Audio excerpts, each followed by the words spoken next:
I'm Bonnie Melhoff. And I'm Arlo Melhoff. We're both curators out at the museum. Yeah, and where did you two meet? 61 years ago. Can you believe that?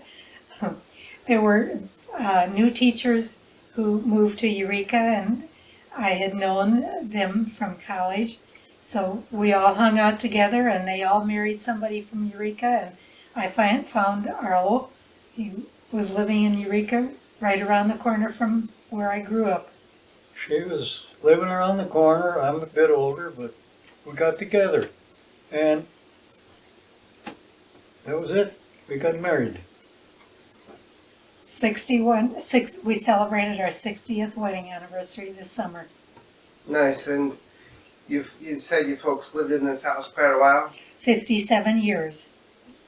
We moved in 67. No, 64. Huh? In 64. We moved up here in We got married in 64. 1964. Yeah, in 67. 67. We're all screwed up. September 2nd. Okay. Still another day. And have you folks always been interested in history, archaeology, things like that? Personally, I have been very interested in history.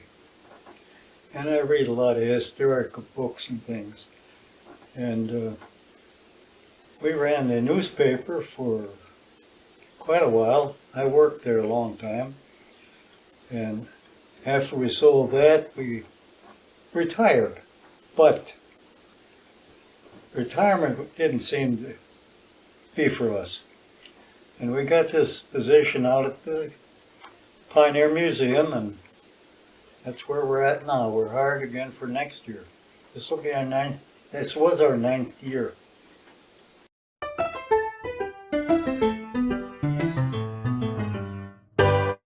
How we got into this job, we owned the newspaper, the Northwest Blade, for over 40 years.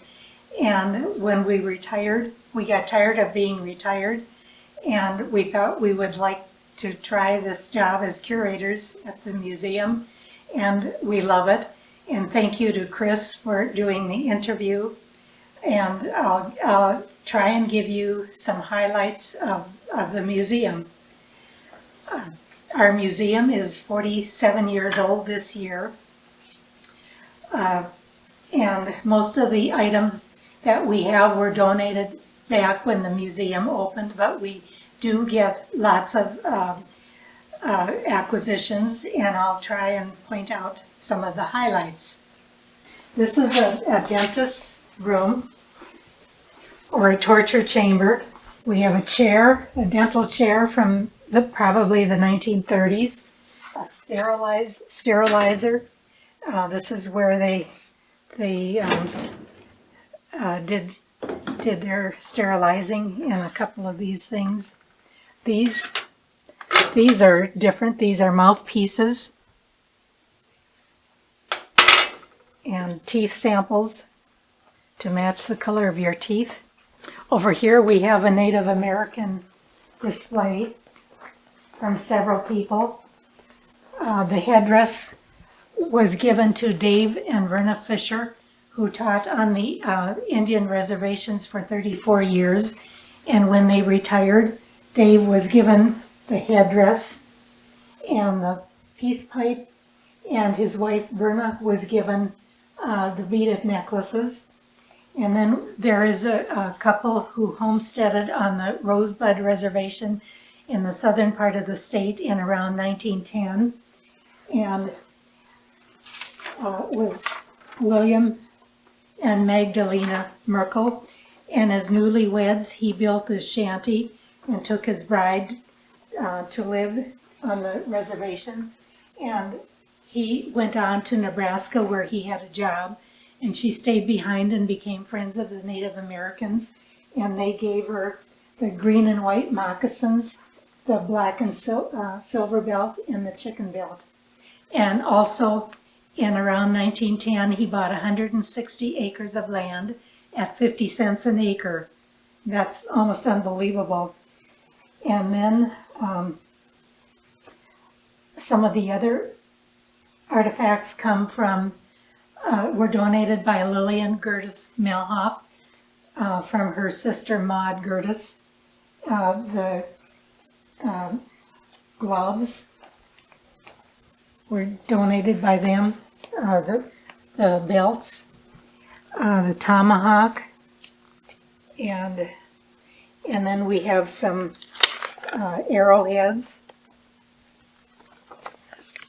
and walking sticks that were hand carved by the Standing Rock Native Americans from the Standing Rock Reservation.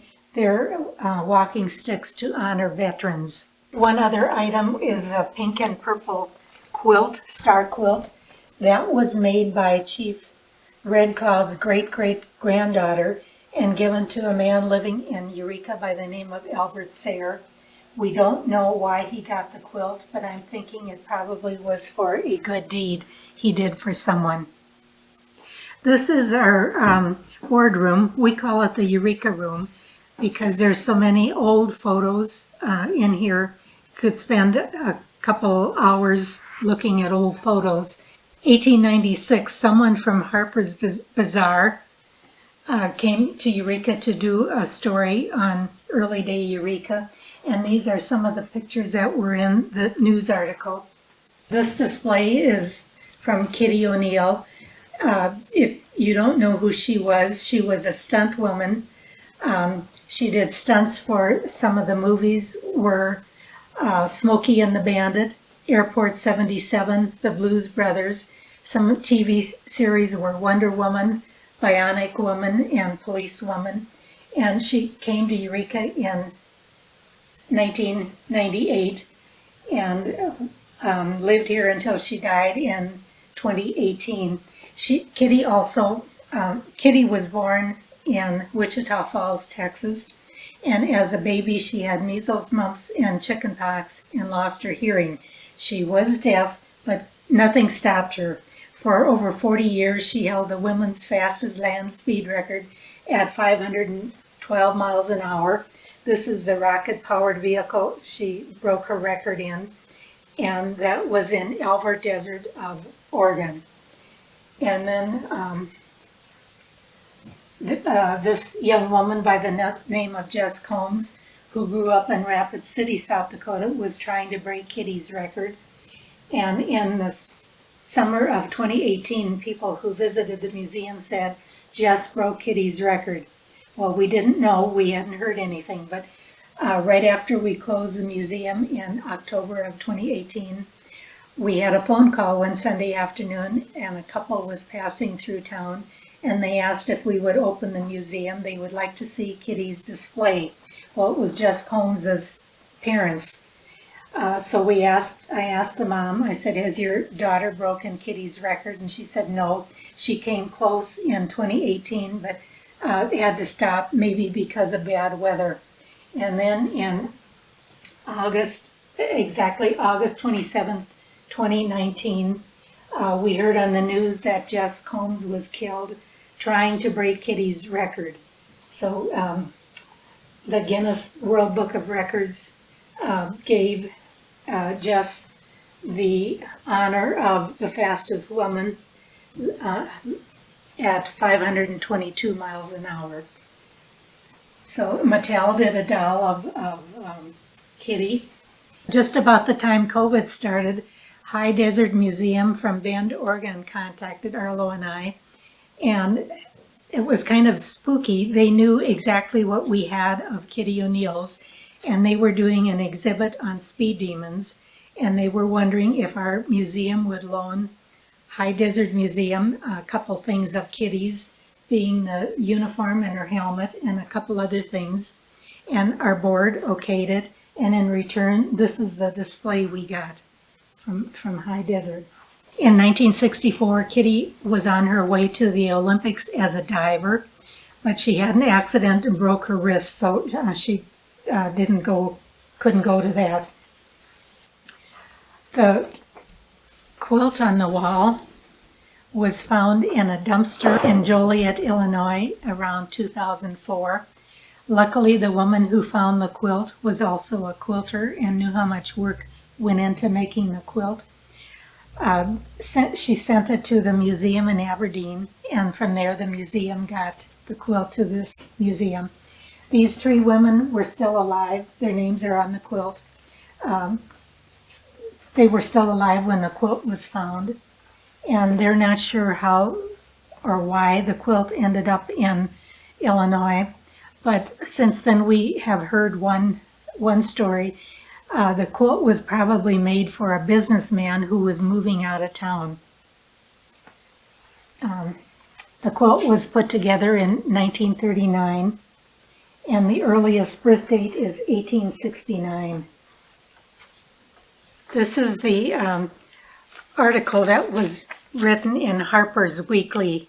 I said Bazaar earlier. It should have been Harper's Weekly in 1896 with the story of early day Eureka. Should I open it to the article? Sure.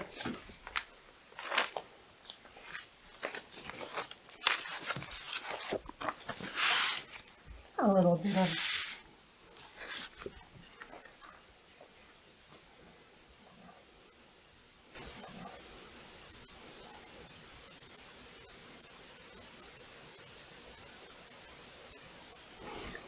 We asked the board if it would be okay if we took all the pictures out of the files and arranged them according to in chronological order and tried to label all of them.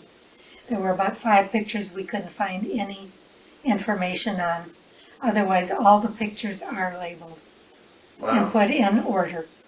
That would have been a lot of work. We got it done. It'll take us 2 years to do it. We worked at it every chance we had, and we got it done in one summer. So you found the work very satisfying? Yes, yes. Really enjoyed that time spent there. Mm-hmm. Mm-hmm. And any projects or things you're looking forward to upcoming? Arlo had wanted to start a sports section. Well, Eureka is known for a lot of sporting events, things. Baseball, even around the turn of the century. And from there on till now, there's always been sporting. It's either been basketball, football, golf, you name it, just about all the sports. We don't have anything to do with soccer or anything like that, but we haven't gotten into that yet. Might start. In the 40s, there were some golfing sisters, Marlene and Alice Bauer. Their dad was instrumental in starting the golf course, so he was their coach. And they're probably the most famous people to come out of Eureka. Those two sisters were instrumental in starting and I never get this right, GPA? Ladies professional golf. LGPA. Yeah. So we have lots of their pictures, some of their golf clubs, and we have a room cleaned out. It's been painted. Now we're just waiting to get acquisitions and more display cases. So hopefully in the spring we will be opening a new sporting section. Well, it'll take a little while to get it all filled up, but our plans are made, so we will see. A little history of early day Eureka. Eureka was settled in 1887, and during that time, from 1887 to 1902, Eureka was the world's wheat capital. People would come from as far as 75 miles to bring their wheat to Eureka. And during that time, there were 16 saloons, 6 general merchandise stores, 7 churches, and depending which history you read, about 40-some elevators and grain storage bins. So, and before there was a Eureka, there was a town called St. Petersburg in the area of today's golf course. This is a photo of immigrants coming to the depot in Eureka in 1898. There's a story about this water tower. It's a wooden water tower that was built in 1895, and in the winter of 1910, it must have been bitterly cold because the water froze to the pipes, and someone had the bright idea of lighting a fire underneath the water tower to thaw the pipes, and guess what? Burned the water tower down. This is a picture of early day Eureka, and you can see them bringing the wagons of wheat to town. Some came as far as 75 miles away. This is a photograph of the roller mill. We do have two of the stones that were used.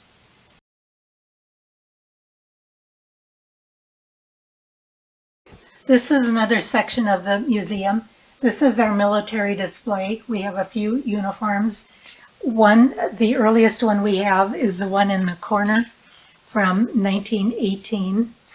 And the badges on the wall were collected by retired Postmaster John Obenauer. More and more people are noticing the badges. And our newest display is from a POW, Walter Neese. He was inducted into the Army in 1942, and he was a tail gunner. And in January of 1944, he and 9 other men were on a bombing mission, and their plane developed engine trouble, and they were spotted by the Germans and captured and taken to a prisoner of war camp in Germany. And he went outside to use the latrine, and the guard thought he was escaping, and he was shot in 1944. And then the boundaries changed, and that part of the camp became Lithuania, which was part of Russia. So the Americans weren't allowed in to search for any of the remains until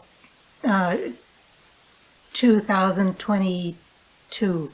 So 75% of Walter's remains were found in August of 2022. And then he was shipped, his remains were shipped back to this area, and he was buried 10 miles north of town alongside his parents. And his memorabilia was donated by his surviving aunt, Eloise Kelly.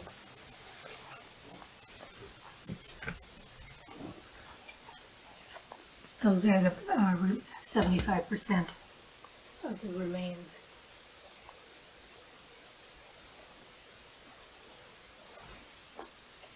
Oh, that red there? The part that they could identify.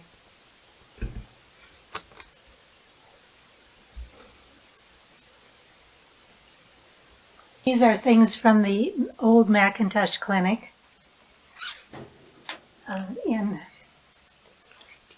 And this is a photo I asked Dr. Susan about. This is Dr. Susan. This is Jim Fisher. And this is Dr. Ostrowski's father, Dr. McIntosh, who came in the 1940s and practiced until early 2000. And I asked Dr. Susan Ostrowski what the picture was about. Dr. Susan and Jim Fisher were nursery mates. Their sons were nursery mates, and they were all 4 delivered by Dr. McIntosh. I did not know what this was. This is an ether mask. Ether came in cans like this, and there's a postcard that was a Christmas card, excuse me, that was sent to Dr. McIntosh from a doctor that practiced in early day Eureka, and The card says, "Do you remember the time we were getting a patient ready for surgery and they used the ether mask, and the other doctor's name was Dr. Graber, and he said to Dr. Mack, 'Do you think our patient is ready for surgery?' And the patient sat up and said, 'No, give me another can of ether.'" In case you're wondering what these are waxy cylinder records for this record player from 1915.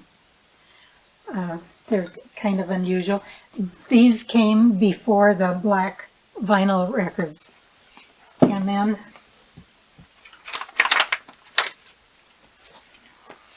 this is the building where our newspaper, when we had owned the newspaper, where the Northwest Blade was printed.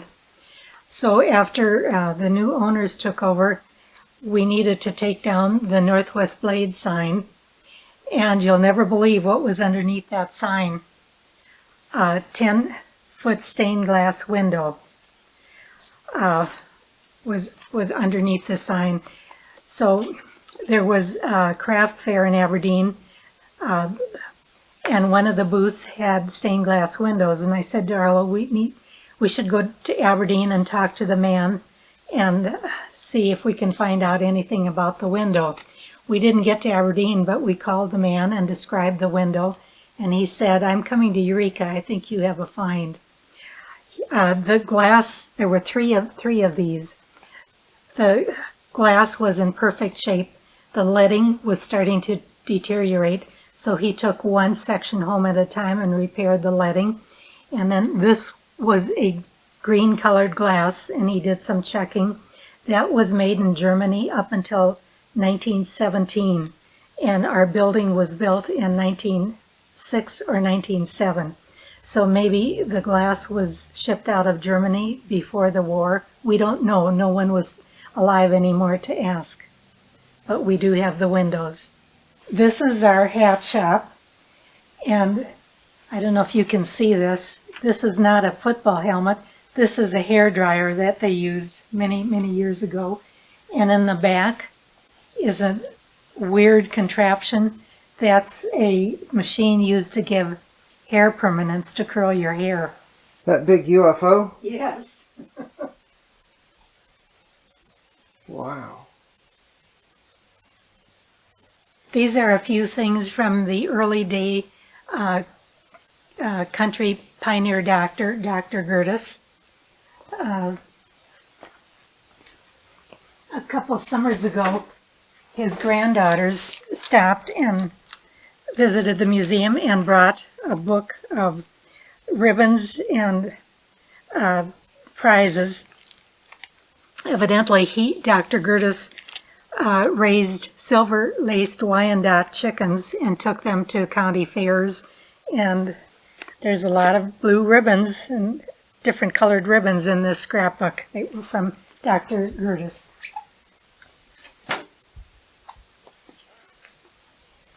That's an old sterilizer that he used. This brown box? The brown box is a sterilizer, and his doctor bag. Okay.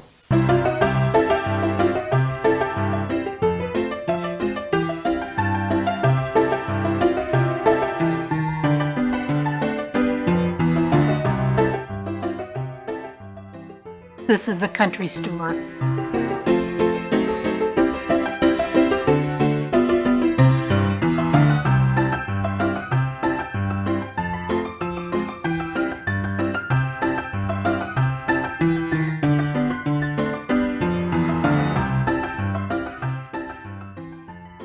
The Eureka started in 1887, and there were already several German, Russian farmers in the area. And they started the town, and German Russians kept coming in. The train went through Eureka at that time, had just come in 87. And then there were very many immigrants that moved in this area. And a lot of them stayed here. Some of them moved into North Dakota, to the other area towns, Canada, and a big area. There were most of them that we were like a center of the gateway to North Dakota for sure. And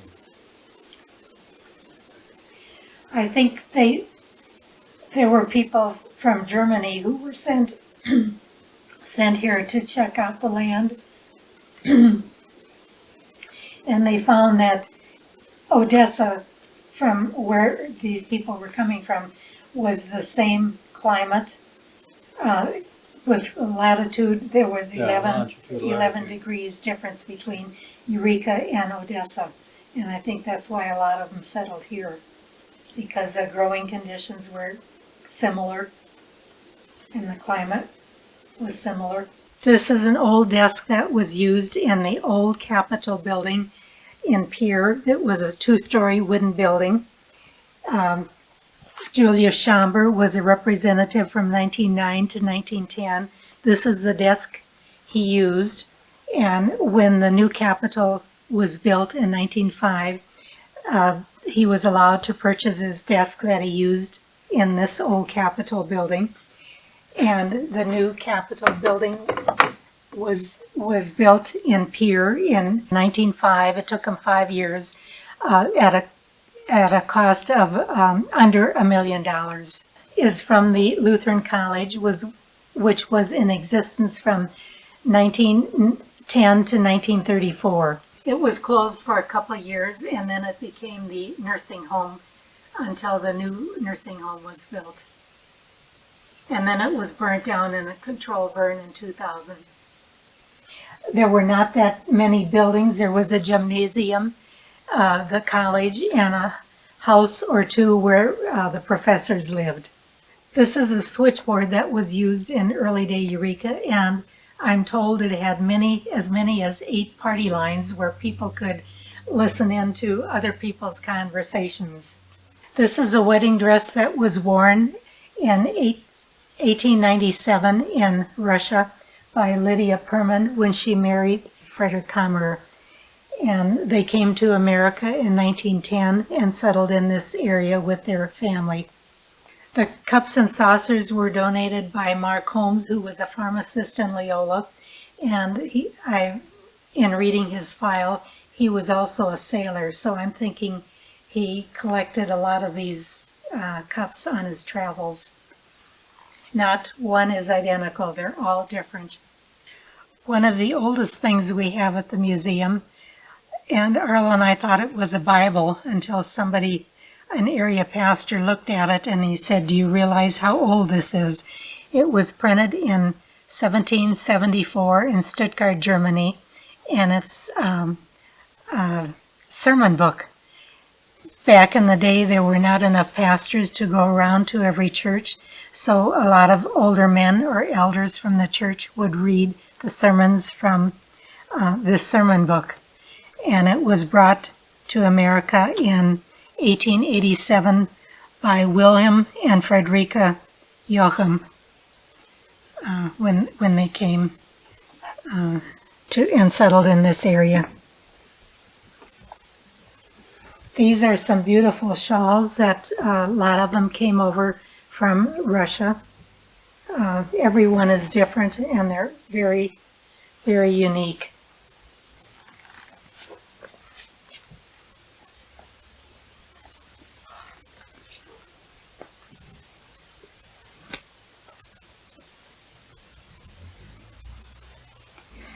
These are some baptismal dresses. There's one baptismal dress belonging to the couple whose wedding dress you saw. All 10 of their children wore the same baptismal dress. This display case has memorabilia with early day Eureka businesses. Eureka was home to our 4th governor, Governor Charles Harriet. He came from Wisconsin on a business trip, and he ended up moving his wife and 2 kids to Loyola for a short time until there was a devastating fire that burned half of Loyola down in the 1890s. So he moved to Eureka, and he was governor during the time he lived in Eureka. And this is the house they built. And there was a committee that visited the museums in Aberdeen and Pierre and Eureka to see who would get the dress Mrs. Harriet wore to the inaugural. They liked the Eureka Museum, so we got the dress, and this is the dress she wore. If you can see the black pail with the something in it, they are cow pies, which were used to burn in the stove. And if you're wondering if they stank, if they had a bad odor, I think after the cow pies were dried, they didn't smell anymore. So that was one fuel source. Another was corn cobs. They would also burn in their stoves. You both do research, or? Well, I do a lot of the research.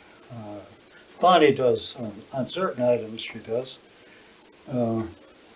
I do the tours, and Arlo does lots of people stop to find out information on their ancestors. So he does the genealogy part,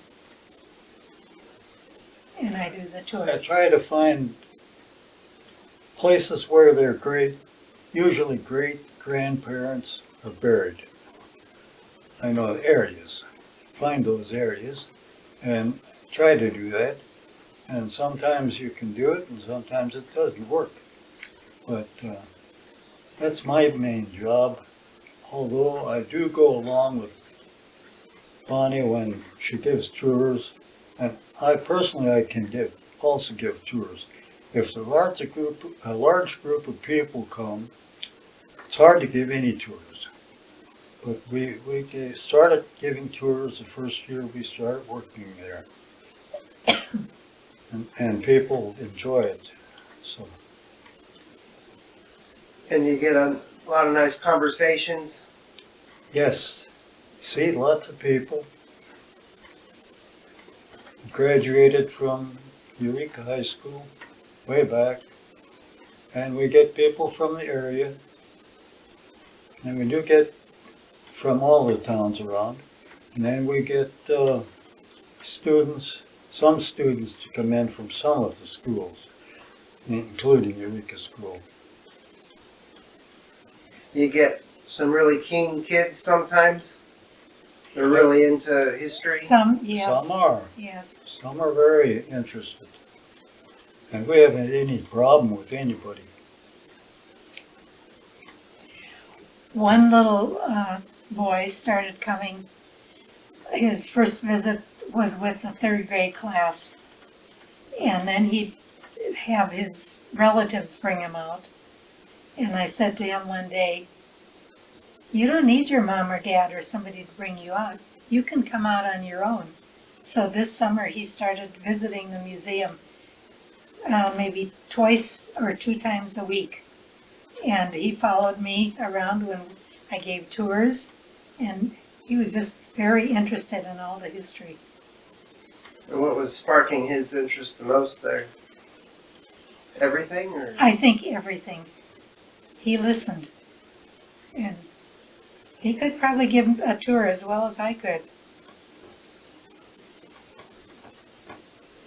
And one time when I came in, you were looking at old pictures and piecing things together. Oh, we have many old pictures that go back, well, we have the oldest picture that I know of that we have out there is from 1888, when Eureka was in the first year, just started, shows Main Street, bunch of wagons and a bunch of people running around.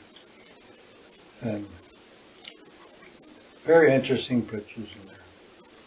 We shouldn't talk about how hard laundry is today, because these are washing machines from the 1870s and 80s. It wouldn't be much fun to wash your clothes in these. This is a grain drill. They put the seed in here, and it would come out these gadgets, and it was pulled by horse. It was pulled by horse, and we had a visitor this summer who visited Ukraine in 2000, and he told me that they still use this type of grain drill. A lot of them settled around in the southern part of the state, but they were running out of free land, so they moved north. Well, wheat was the main industry, and we don't really have any big industry here. There's an insurance company that started in the 1890s. Still is situated in Eureka, and there were, let's see, what other group? Schaefer's plant, they made. What is now Eureka Manufacturing, that was started by a father, and then his two sons took over, and then it was bought by Eureka Manufacturing. So that's been here a long time. And then as of right now, we have Dakota Woodworking, which does all their work here in Eureka. And they ship things all around the country, and they build stuff to last. It's not gonna fall apart. That's good. Keeping with the old German tradition of manufacturing, then maybe. Yeah. Or are they Germans? German heritage, those folks? Yeah. The majority are German heritage.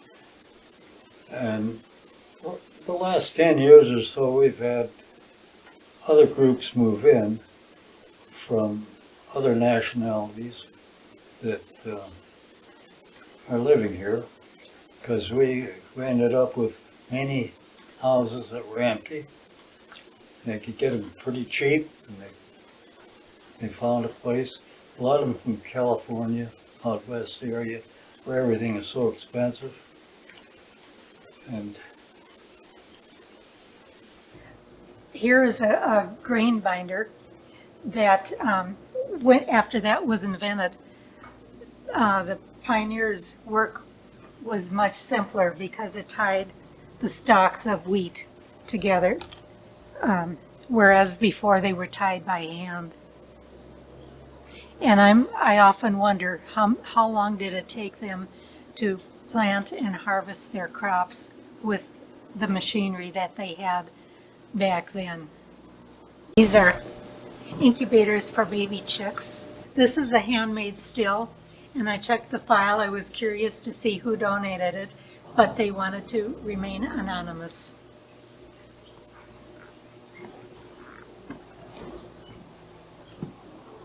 This is one of the most interesting things we have at the museum. It's a quartzite border marker.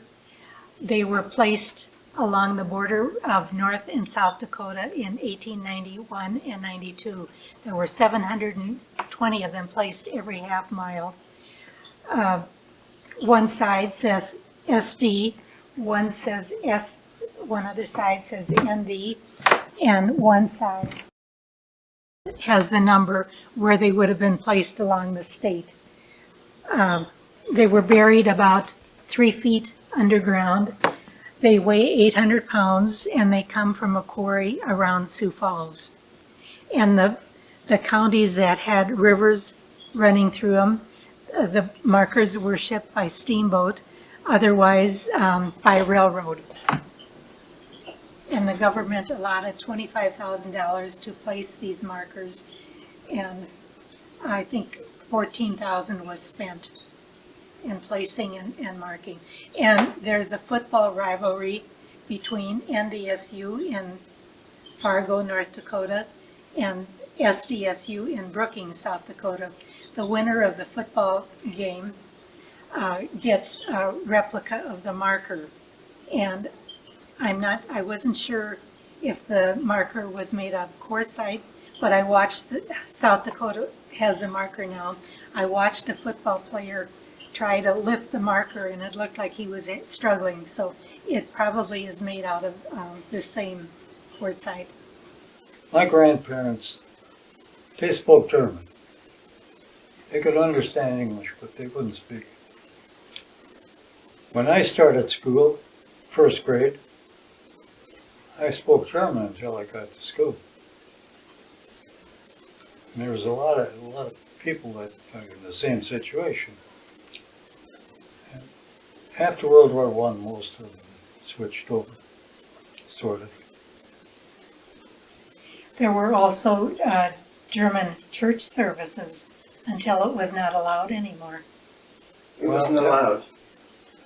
You want to go into that? Well, the German churches, a lot of them had German services, and not English.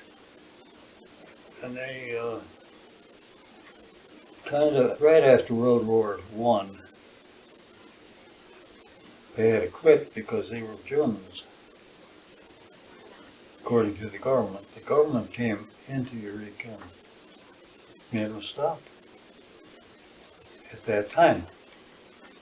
So it was at that that it was like, you need to assimilate now. Yeah. No more German. Mm-hmm. Okay. You hear very little German now. And That's the kind German we have is a Schwabian dialect, which is from southwest corner of Germany. Eureka had a radio station until World War I. the Germans came in and shut it down. And then that's when they didn't want people gathering in groups. They were afraid they were going to speak German. The government came in and shut that down. Right. Yeah. The covered wagon was used in 1962 when Eureka celebrated their 75th anniversary. There was a trail ride from Menno, South Dakota, where a lot of our ancestors came from, to Eureka, and this is the wagon they used.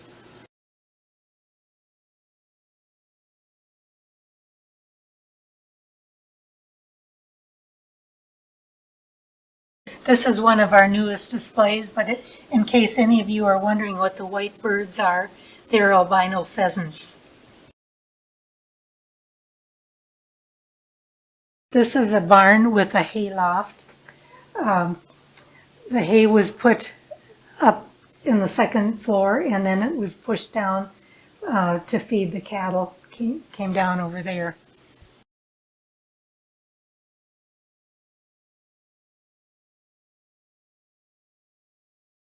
One of the movers from Eureka happened to be in Roscoe when they were tearing a city hall or a building down, and he asked, "What are you going to do with the jail? Can I have it?" So he brought it to the museum. I don't know how they got it in here. There's an overhead door down that way. I don't know if they disassembled the jail and put it together once it was here, but it's a heavy, it weighs a lot. This is a safe that was in the old city building. The old city building was built in 1894. This safe was used in the old city building. The Eureka Lake down here, the one that's on the east side,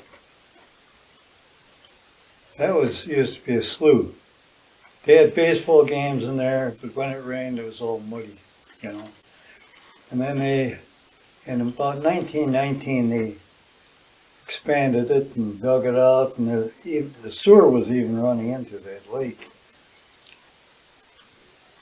And the one lake that's further west,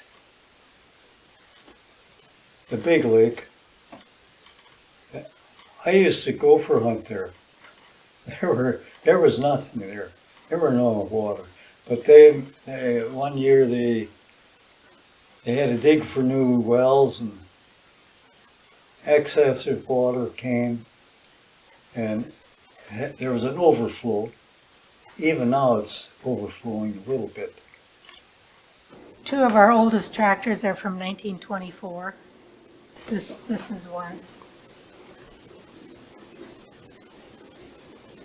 And behind you is a doctor's buggy.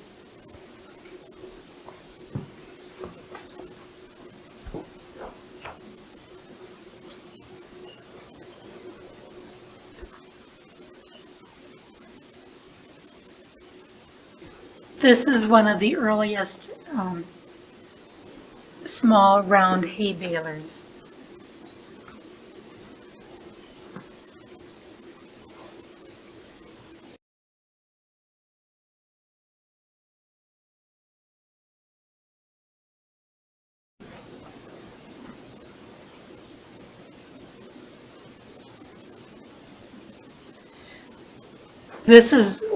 We have two tractors from 1924. A lot of people say this one was custom made, and some say no, this is how it came from the factory. I do know it has been used in parades, probably the last time 2012, I'm guessing.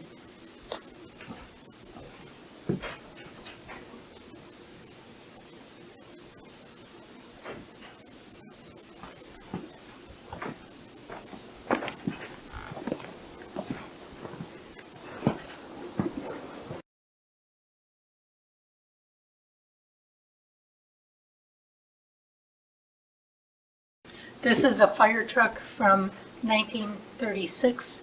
It was bought in Eureka from a company named Forster and Nelson for $526. This is a fire cart that was used in early day. The first fire department was formed in 1896, and I was reading that people who got to a fire first with a team of horses were paid $5 so their team of horses could pull this fire cart. Otherwise, it would have been pulled by hand. The museum has a stone boat, and that was used. People would pick rocks and load them on the stone boat and take them to a rock pile. And then also I was reading, in the wintertime, they would take pastors from place to place on a stone boat. They must have attached a seat somehow and pulled it by horse, and that's how they got the pastor from one church to the other. This is a Model T Roadster from 1917, and I was told a lot of people had broken arms from this crank.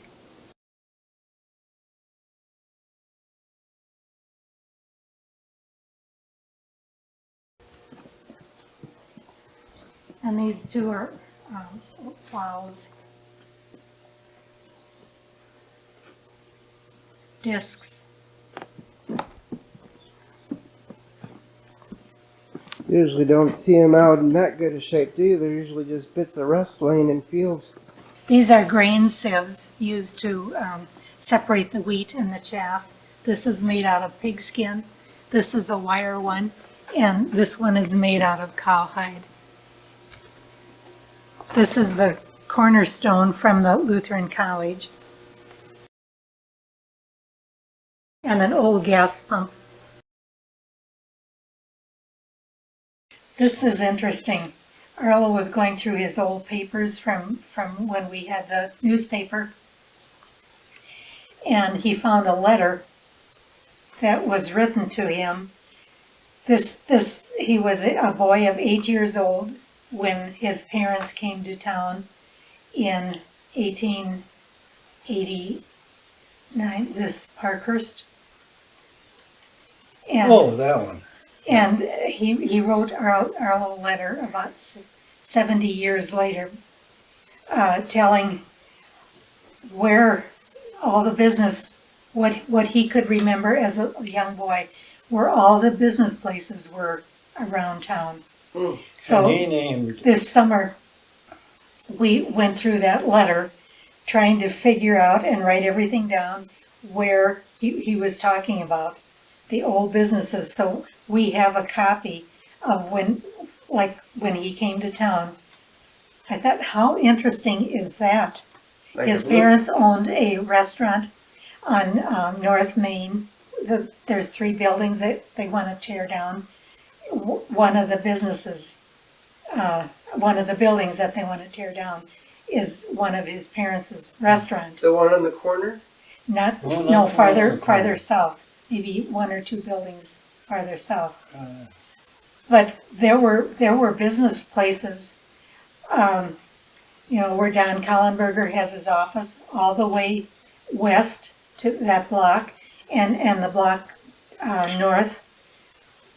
Those streets all had businesses, and we're trying to figure out where they were and write them all down.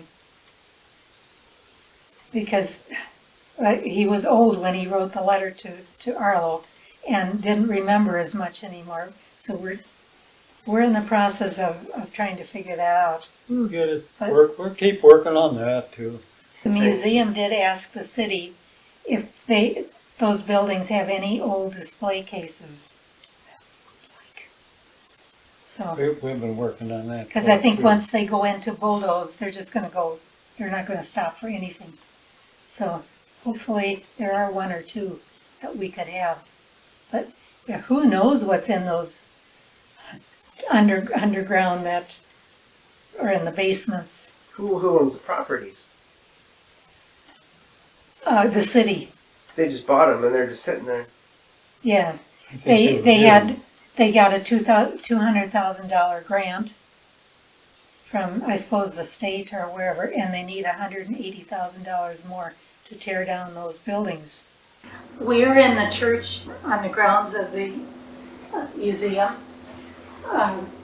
This actually wasn't a church. We were told churches were either torn down or used as granaries or garages. So at one time, this was the post office, and artists made to look like a church. But we have an ornate pulpit, which is absolutely beautiful.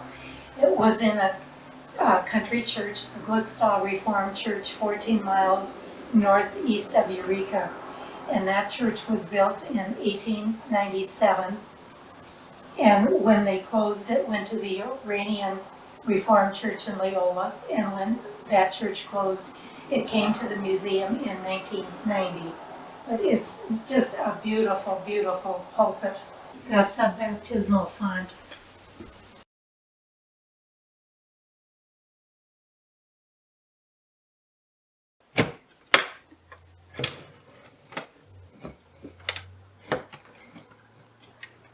I put water in here to make, This is where the holy water Ye- stays. yeah, Oh, yeah. yeah. Okay. Font. that was donated a couple years ago. Interesting. Someone carved those and donated. It's at the Last Supper.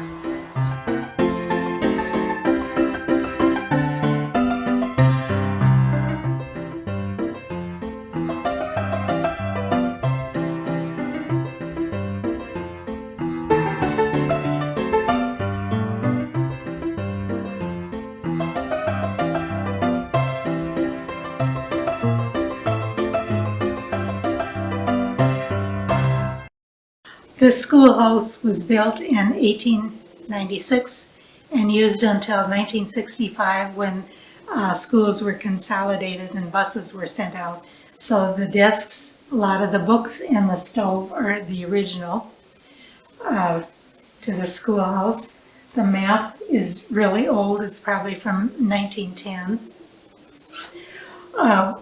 One of the visitors to the school last summer went to this school, and I asked her if she had any memories, and she said their family would make homemade ice cream in the wintertime and bring it to school for their dessert for lunch, and they would set it in a snowbank. So that was kind of interesting.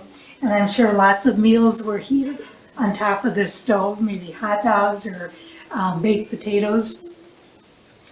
The quilt on the wall was made in 1989, when South Dakota celebrated their 100th anniversary. There was a school wagon train that went to each county seat, and the kids that went to the school for a day were given a square of fabric, and they drew pictures and colored them, and someone had them quilted. Here's some valentines from over 100 years ago. One young couple who visited the museum, while we were giving them a tour, he and his wife said his family donated a box to the museum. And I couldn't recall, but I said I would check the file. So when we got back to the museum, I checked the file and I said, your grandmother donated a lunch pail, and that would be over at the schoolhouse. Shall we go back over? He said, no, that's okay. I said, yeah, let's walk over and look at it. I picked out one of those black lunch pails and I opened it, and there was a note inside, and I handed it to the young man, and he got very emotional. He said, oh my gosh, this is in his grandmother's handwriting, and it said his grandpa used the lunch pail in the 1930s when he worked in the WPA. So I'm glad I insisted, let's go back. And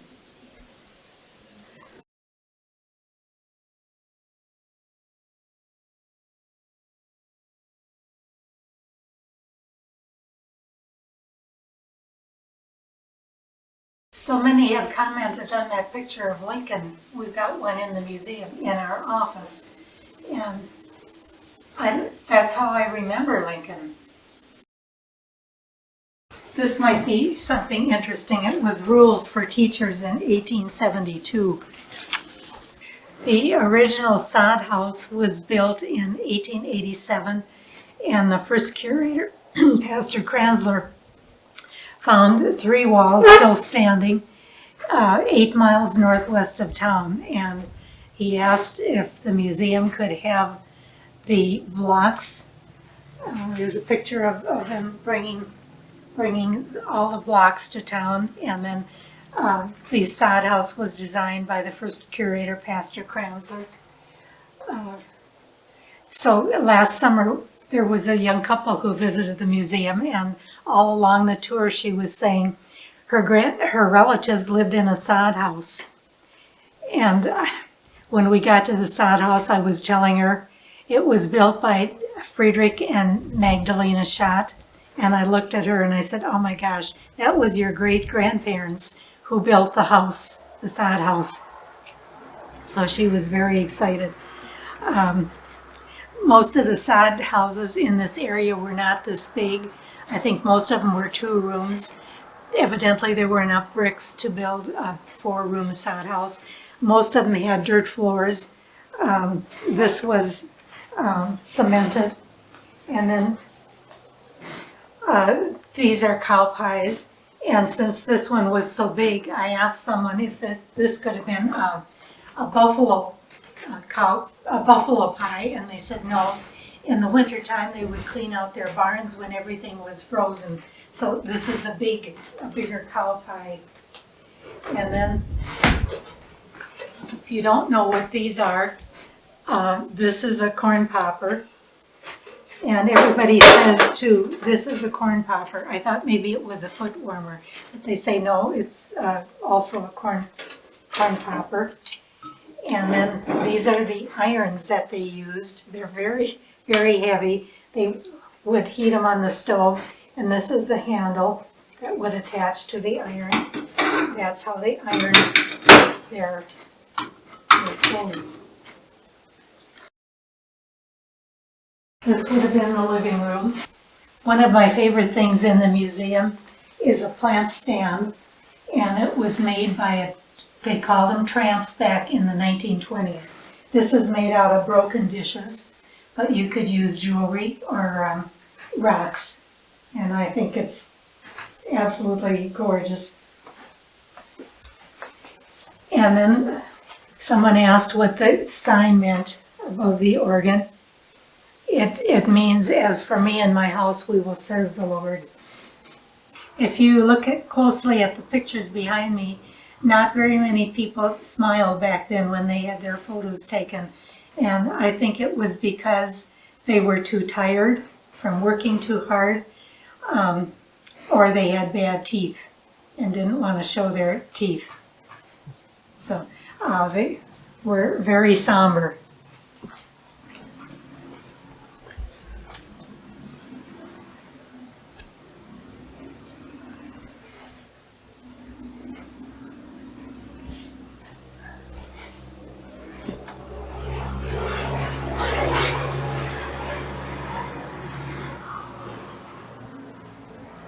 Wow.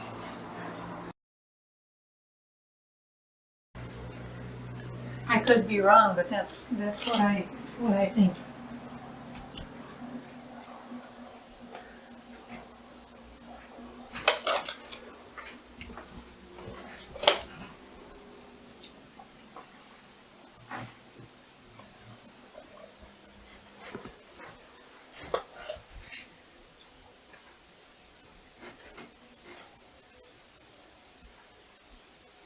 This is an ethnic wedding of some sort, isn't it?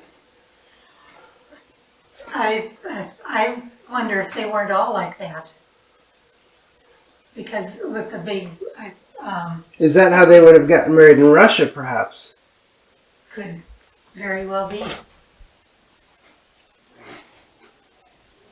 Interesting.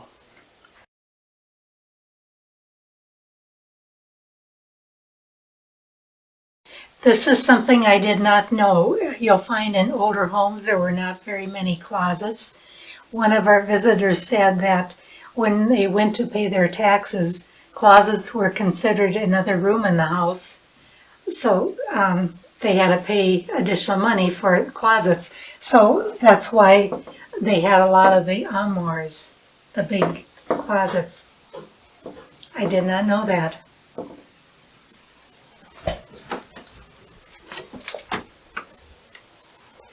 And that way it doesn't count as a closet. Right. Little baby bed. Yeah, that rocks. There's a handle you can wind and it will. Are so old they don't stand by themselves. Most of them have their hands broken or fingers missing. The clothes are outlasting the mannequins. Yeah. Huh?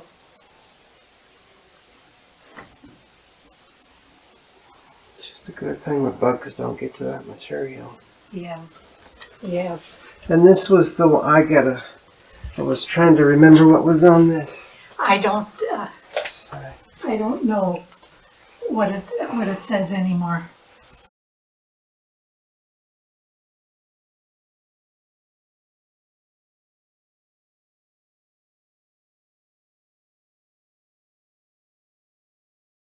A lot of the early businesses were like Real small. 25 feet wide and probably that long. So small businesses. A lot of them were even less than that. So just were a lot of little shacks around. I didn't know right about where the old depot was, and that would have been just next to Art's Body Shop on North Main. There was a stockyards, and this man talked about stockyards. I don't remember that, but I remember. there Earl kind of vaguely remembers there were still stockyards. I don't. We played cops and robbers in that area, but got slivers in our hands. So, wood. So we only went there one time. So were there rodeos there? No, not that I know of. I didn't know that. There used to also be where the new section that was put in at Eureka. In that area, there used to be Over in Sunrise Edition? Huh? Which new section? Well, east side. Some like houses. Sunrise Edition? Yeah. We had a Lutheran home there for a while, but that had been Really? Eureka College. Oh, yeah, It yeah. had been the college, and it was started in 1909 and ended 1933, 33 or 4. Oh.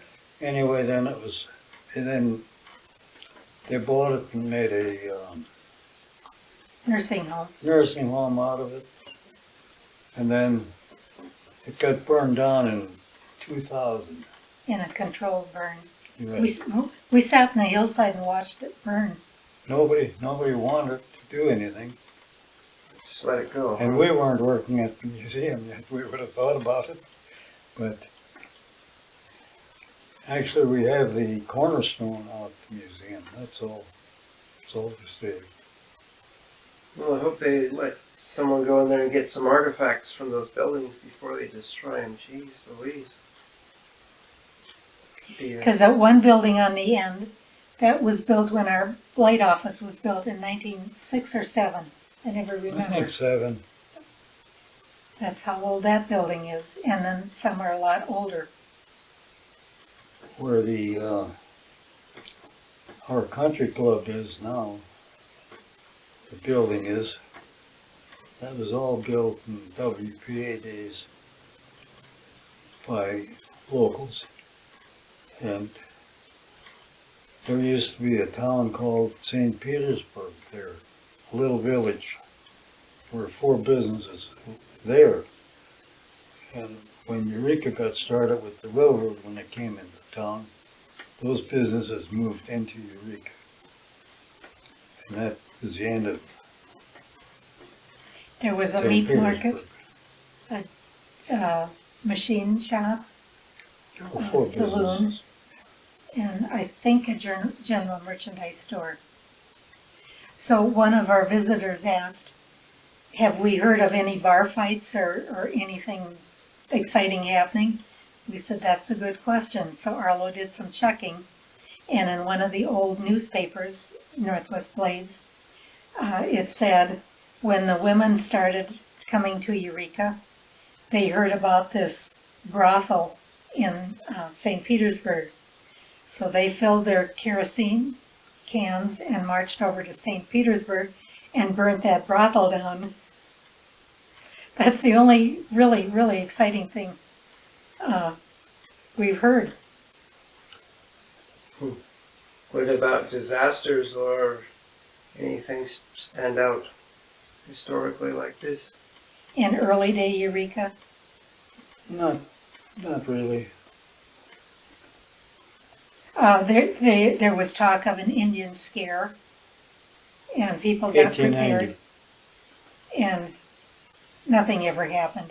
The Native Americans at that time were peaceful, but somebody got it in their head and spread the rumor. The Native Americans are coming, so everybody got Well, there were prepared. about 10 Indian chiefs that came in to Eureka and peeked through a window at the school, scared the heck out of everybody. They were on their way to Washington, D.C. to talk to the great white father. about cattle and At better that- rations for the Indian Yeah. people. At that time, that the government sent rations out, and they could pick them up in Eureka. So, this is 1890, 1893, something like that. Something very interesting. Yeah. Yeah. Last fall, a young man visited the museum, and he said to us, he was doing a paper, he was going to college in Montana. He was doing a paper on Indians. He said, do you have any stories or any information? And I said, no, not really. Sat down and talked a little bit, and I thought, yeah, we do. I showed him a couple papers that we had, and then the Native American things we have in the display case. And then I showed him, somebody gave us a scrapbook from 1937. And in that scrapbook, the first teacher wrote a letter 50 years after she left Eureka. And she told about this Indian chiefs looking in the window and scaring the kids. And she listed the names of some of the kids that she had in 1888. This was in 88 when that was. And I showed this article, the letter to this young man, and he said, can I take a picture of that? And I said, sure. Well, then about a little while later, he texted back and he said, this Mary Worthy was his great-grandmother. And her parents had a meat market. So, I mean, that checks out. So then I texted him back, never did hear from him. I said then, because Mary Worthy and her daughter wrote a book about Eureka, the land they possessed. And I texted back to him and I said, then this Mariel Brenneman had to be your his grandmother. Mary Worthy was his great-grandmother. And then this Mariel Brenneman, I said, she had to be your grandmother. And I said, we have lots of pictures of her at the museum. She was in Eureka, and when we had the newspaper, Arlo, she came for a book signing, and Arlo took lots of pictures. Never heard a word back from him. But he told me this story. I texted the story of Mary Worthy was so fascinated. Well, school was dismissed, or the teacher took her class over to the depot to watch these chiefs go to leave from Eureka on the train. Mary Worthy was so fascinated with not Sitting Bull. Sitting Bull. Sitting Bull. So she could speak a few words in the Indian language. So she walked up to Sitting Bull. He was wearing a blue serge suit and a white blanket around him, and she walked up to him and said, "Nice." And he was so fascinated with this blonde, blue-eyed girl that the next spring he sent 2 of his Indian braves with a baby fawn. He sent that to the Worthy house. But he never texted back, about Muriel Bruneman, who would have been his great-grandmother. Never heard from him. So that was really, really interesting. And what tribes are from the area? Mobridge has Lakota. Dakota Sioux. That's on the Standing Rock. They're all on the Salt Sioux. Different types of names. Dakota is one of them. Also this summer, 2 of the deputy sheriffs walked into the museum. And all I could think of was they weren't dressed in their full gear. All I could think of was, somebody got out of prison and they're warning us to be on the lookout. So I walked out to the lobby and I said, we didn't do it. And they said, no, we just came to visit the museum. One of the deputies was Lakota. And so Arlo took the other deputy and showed him around the museum. I visited with this other guy. They live south of town. He said they bought a farm. When he said he was Native American, I asked him a couple of questions about the things we have at the museum. And he said his grandmother should talk to his grandmother, and she'd like to come and visit him since he lives in Eureka, but never heard back from him. So we're still waiting. I guess he's been the deputy sheriff in this end of the county for the last 2 years. We've never met him, and we really didn't look for him, I guess.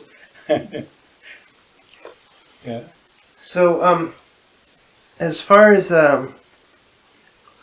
like say, if there's people out here watching, want to give you folks donations, where could they send donations to?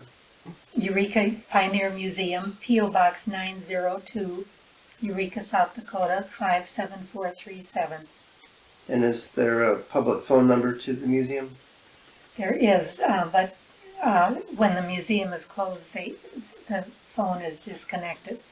So maybe just state the time of the year that the phones are on. Okay, the museum is open, depending on how much snow is out in the parking lot in April.